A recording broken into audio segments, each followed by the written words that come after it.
జనవరి 22వ తేదీ అయోధ్యలో బాలరాముడి ప్రాణప్రతిష్ఠ జరగనుంది. ఎంతో విశేషమైన పవిత్రమైన రోజు ఇది. ఇటువంటి పవిత్రమైన రోజు జనవరి 22వ తేదీ సాయంత్రం మీ ఇంట్లో ఈ 5 దీపాలను ఈ ఆకుపై వెలిగిస్తే చాలు, ఆ శ్రీరామచంద్ర ప్రభు యొక్క సంపూర్ణ అనుగ్రహం మీకు కలుగుతుంది. మరి ఎంతో విశేషమైన ఈరోజు ఏ ఆకుపై దీపాన్ని వెలిగించాలో ఇప్పుడు ఈ వీడియోలో తెలుసుకుందాం. రేపే అంటే జనవరి 22వ తేదీ సోమవారం 2024వ సంవత్సరం ద్వాదశి రోజున అయోధ్య శ్రీరాముని ప్రాణ ప్రతిష్ఠ. ఎంతో విశేషమైన పవిత్రమైన రోజు ఇది. అయితే మనం ఈరోజు ఆ రామయ్యను ఎలా పూజించాలి, ఏ సమయంలో పూజించాలి, 5 దీపాలు ఏ సమయంలో వెలిగించాలి, అక్షింతలు రానివారు ఏం చెయ్యాలి అనే విషయాలు ఇప్పుడు ఈ వీడియోలో తెలుసుకుందాం. హిందువులందరూ, అదేవిధంగా హిందూ ధర్మాన్ని ఆచరించేవారు ఎంతగానో ఎదురుచూస్తున్న రోజు రానే వచ్చింది. అదే ఆ శ్రీరాముడి అంటే బాలరాముడి ప్రాణ ప్రతిష్ఠ. కాశ్మీరు నుంచి కన్యాకుమారి వరకు ఆ శ్రీరామచంద్రమూర్తి యొక్క ఆశీర్వాదం అక్షింతల రూపంలో మన ఇంటికి చేరుకుంది. మనల్ని పరిపాలించడానికి ఆ శ్రీరాముడే ఈ కలియుగంలో అయోధ్యకు వీచేస్తున్నాడు. రామరాజ్యంలో మనందరం కూడా సుఖ సంతోషాలతో ఆనందంగా జీవితం గడిపే రోజులు ముందున్నాయి. ఆ స్వామిని కనులారా చూసి తరించే రోజే జనవరి 22 పుష్యమాసం ద్వాదశి సోమవారం. ఈరోజు ఆ శ్రీరాముడి యొక్క ప్రాణ ప్రతిష్ఠ జరగనుంది. ఆ స్వామివారి ఆశీర్వాదం ముందుగానే అక్షింతల రూపంలో మన ఇంటికి చేరుకుంది. అయోధ్యలో ప్రత్యేక పూజలు నిర్వహించి ప్రతి ఇంటి గడపకు అక్షింతలు చేరవేయాలని ఆ ఆలయ అధికారులు ముందుగానే ఏర్పాట్లు చేశారు. దాని ఫలితమే మనం అందుకున్న ఈ అక్షింతలు. ఈ అక్షింతలు మన ఇంటికి వచ్చాయి అంటే సాక్షాత్తు ఆ శ్రీరామచంద్రుడే మన ఇంటికి వచ్చినట్లు. ఈ అక్షింతల్లోనే ఆ స్వామివారి శక్తి, ఆశీర్వాదం దాగి ఉన్నాయి. ఈ అక్షింతలు ఎక్కడ ఉంటే అక్కడ విజయం, శుభం చేకూరతాయి. అందుకని ప్రతి ఒక్కరూ కూడా ఈ అక్షింతలను తప్పకుండా తీసుకోండి. ఈ అక్షింతలతో పాటుగా స్వామివారి రామ మందిరం యొక్క ఫోటో, అలాగే స్వామివారి ప్రాణ ప్రతిష్ఠ జరగనున్న రోజున ఏం చెయ్యాలి అనే విషయాలు కూడా మరొక పత్రం రూపంలో తెలుపుతూ ఒక పత్రము ఇవ్వడం జరిగింది.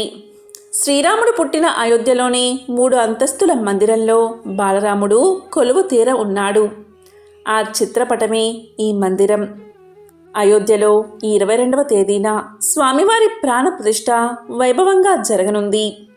స్వామివారి ప్రాణ ప్రతిష్ఠ ప్రత్యక్షంగా అక్కడికి వెళ్ళి కనులారా చూడకపోయినా ప్రచార మాధ్యమాల్లో అంటే భక్తి ఛానల్లో మనం కనులారా స్వామివారి ప్రాణ ప్రతిష్ఠను చూడవచ్చు. అయితే ఇప్పుడు ఈ అక్షింతలను ఏం చేయాలి అనే విషయం ఇప్పుడు తెలుసుకుందాం. ముందుగా మీరు ఏం చేయాలి అంటే జనవరి 22వ తేదీ సాయంత్రం పూట తల స్నానం చేయండి. ఇల్లు, గుమ్మాలు అన్నీ కూడా శుభ్రం చేసుకుని పసుపు గడపలతో, పచ్చని తోరణాలతో ఆ స్వామివారు మన ఇంటికి వస్తున్నట్లుగా భావించి ఈ ఇంటిని అందంగా అలంకరించండి. అంటే ఈరోజు ఉదయాన్నే ఇలా చేయండి. పూజ సాయంత్రం చేసుకోండి. ఇక పూజలో భాగంగా మీ దగ్గర సీతారాముల వారి ఫోటో ఉంటే ఆ ఫోటోను పూజలో పెట్టండి. అలాగే అక్షింతలతో పాటు వచ్చిన అయోధ్య రామ మందిర చిత్రపటాన్ని కూడా అక్కడ పెట్టండి. మీ దగ్గర శ్రీరాముల వారి ఫోటో లేకపోతే కేవలం అయోధ్య నుండి వచ్చిన రామ మందిర నిర్మాణ చిత్రపటాన్ని పూజా మందిరంలో ఉంచి పూజించండి. ఈ చిత్రపటాన్ని పువ్వులతో అందంగా అలంకరించండి. అదేవిధంగా మన ఇంటికి ఏ రోజైతే అక్షింతలు వచ్చాయో ఆ రోజు నుంచి జనవరి 22 వరకు పూజా మందిరంలో ఆ అక్షింతలు పెట్టి ఆ అక్షింతలను పూజిస్తే చాలా మంచిది. మీరు నిత్య పూజ ఎలా చేస్తారో అలాగే చేయండి. ఇలా స్వామికి ధూప దీపాలు, నైవేద్యాలు సమర్పించి భక్తి శ్రద్ధలతో ఆ స్వామిని పూజించండి. అలాగే ఈరోజు అంటే జనవరి 22వ తేదీ సాయంత్రం కూడా స్వామిని పూజించండి. స్వామి యొక్క అష్టోత్తరం చదువుకోండి. శ్రీరాముడు అలాగే అమ్మవారు పట్టాభిషేకం అయినటువంటి ఫోటో ఇంట్లో ఉంటే చాలా మంచిది. ఇప్పుడు మన దగ్గర ఉన్న అక్షింతలను చేతిలో పట్టుకోవాలి. వీటిని ఒక ప్లేట్లో పెట్టి స్వామివారి పటం ముందు పెట్టాలి. ఈ అక్షింతలను మీకు నచ్చితే వృద్ధి చేసుకోవచ్చు లేదా ఉపయోగించుకోవచ్చు. ఎందుకు వృద్ధి చేసుకోవాలి అంటే ఆ స్వామివారి ప్రసాదంగా అక్షింతలు కొద్దిగా మాత్రమే ఇస్తారు. వాటిని మనం వృద్ధి చేసుకుంటే ఆ అక్షింతలు మనకు ఇంకా బాగా ఉపయోగపడతాయి. వాటిని ఎలా ఉపయోగించుకోవాలి అనేది కూడా చూద్దాం. ఇక ఈ బియ్యాన్ని వృద్ధి చేసుకునే ముందు అంటే పెంచుకునే ముందు మీరు కొంచెం మంచి బియ్యం తీసుకోండి. నడుము విరగనటువంటి బియ్యాన్ని తీసుకోండి. ఎందుకంటే ఈ బియ్యం మన దగ్గర చాలా రోజుల వరకు ఉండాలి. అందుకని ఎక్కడా విరగనటువంటి మంచి బియ్యాన్ని తీసుకోండి. మీకు ఎన్ని అక్షింతలు కావాలో అన్ని బియ్యం తీసుకోండి. ఇక ఈ బియ్యంలో తగినంత పసుపు వేయండి. అలాగే ఇంట్లో ఉండే స్వచ్ఛమైన ఆవు నెయ్యి వేయండి. ఈ అక్షింతలను గట్టిగా నలపకుండా మెత్తగా కలుపుకోండి. ఈ అక్షింతలు పాడవకుండా ఎక్కువ రోజులు ఉండాలి అంటే దీంట్లో కొద్దిగా పచ్చకర్పూరం కలపండి. పచ్చకర్పూరం వేయడం వల్ల బియ్యానికి పురుగు పట్టదు.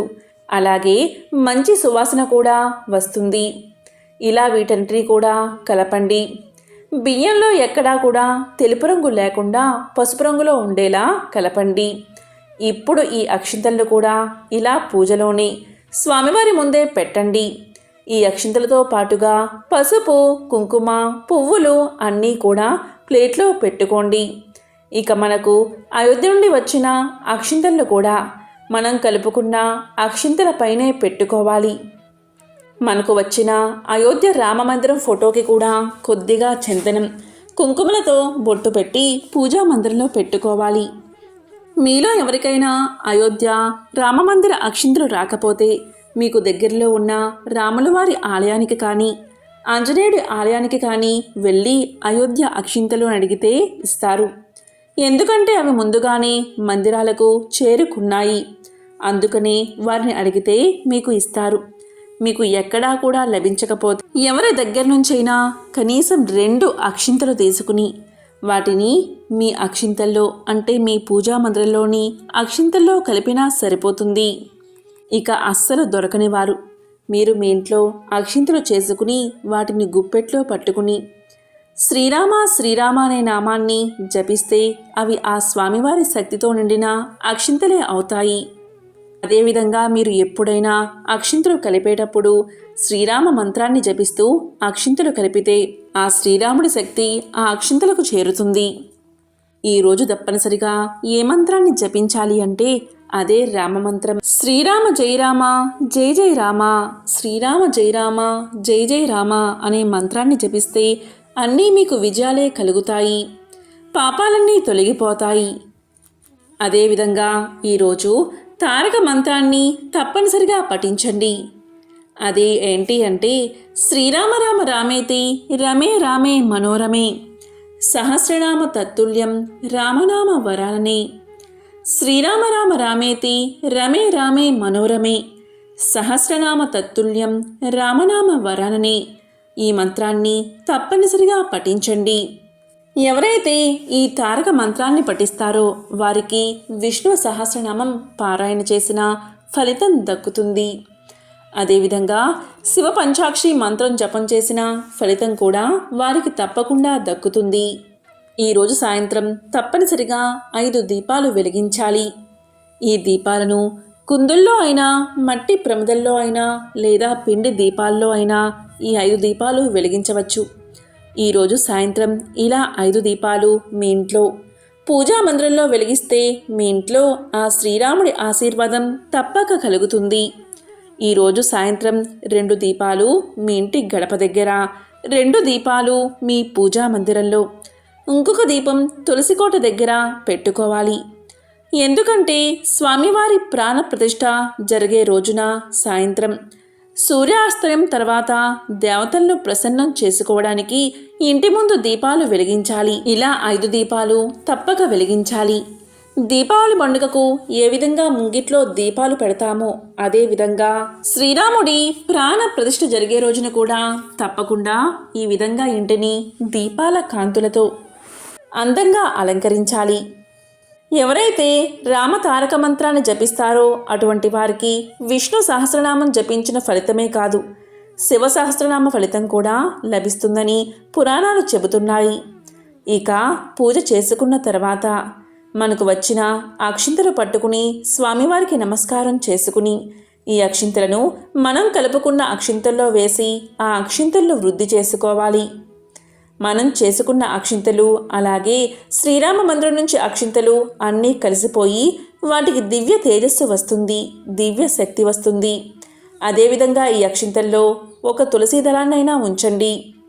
ఈరోజు తప్పకుండా ఇంట్లో 4 మూలల ధూపం వెయ్యండి.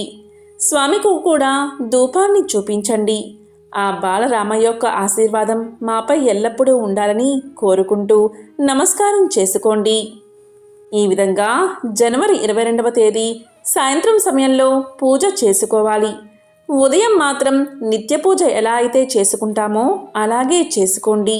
ఇక ఈ రోజంతా శ్రీరామ నామాన్ని జపించండి.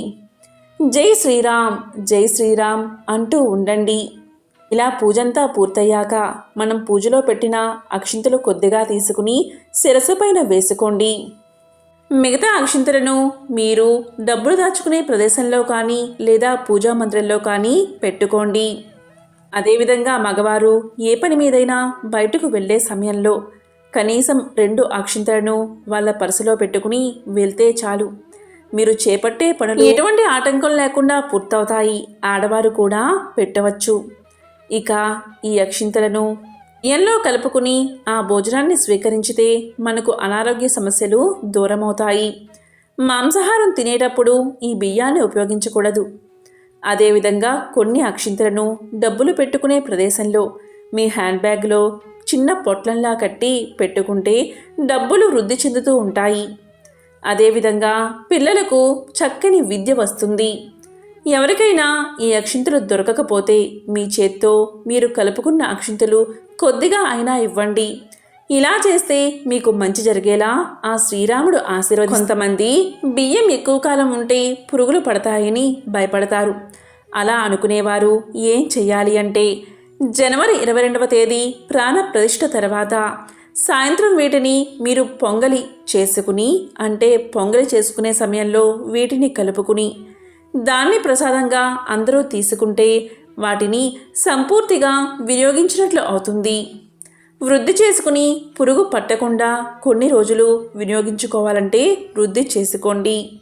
ఇక ఇక్కడ అందరూ గుర్తుపెట్టుకోవాల్సిన విషయం ఏంటి అంటే ఈ అయోధ్య అక్షింతలను మీరు మీ తలపైన పిల్లల తలపైన వేసుకున్నాక ఆ అక్షింతలు పొరపాటున నేల మీద పడితే వాటిని చీపురుతో అస్సలు శుభ్రం చేయవద్దు. ఇలా చేస్తే మహాపాపం తగులుతుంది. మీరు ఏదైనా ఒక వస్త్రాన్ని తీసుకుని వాటిని ఒక పేపర్ మీదకు అక్షింతలు తీసుకుని వాటిని చక్కగా తులసి చెట్టు మొదట్లో వేయండి.